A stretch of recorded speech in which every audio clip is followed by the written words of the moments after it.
Oled sa kunagi vaadanud vastsündinud lapse silmadesse ja tundnud, et ta teab midagi, mida meie oleme unustanud? Me ei tulnud siia maailma, et vaadata elu pealt. Me tulime siia selleks, et maailm kogeks elu läbi meie. See ei ole meie, kes kogeme universumit. See on universum, kes kogeb meid. Sinu hing, sinu keha, sinu tunded ja naeratused on tee, mille kaudu eksistents ise läbib elu. Vastsündinu me ei püüa sobituda. Ta ei häbene. Ta ei karda olla. Ta lihtsalt on kohal, elus, puhas valgus. Ta väljendab kõike,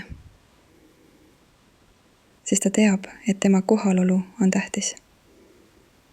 Et tema olemasolu on kutse universumile tunda. Aga kusagil sellel rajal me unustame. Meile öeldakse, et me oleme liiga tundlikud,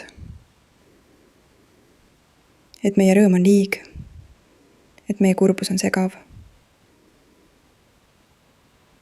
Ja me hakkame uskuma. Ma pole see, keda elu tahab kogeda. Nii hakkab laps kohanduma, sulgema, peitma, kaitsma end. Unustama, et oli kunagi värav universumi kogemusele. Ta ei küsi enam, kuidas elu saab minuga ärgata. Ta küsib, kuidas mina pean muutuma, et sobida sellesse maailma. Aga see teadmine ei kao. See lihtsalt vaibub, jääb vaikseks. Kuni me kuulame uuesti. Kuni me meenutame. See ei ole sina, kes peab universumit mõistma. See on universum, kes tahab kogeda elu läbi sinu.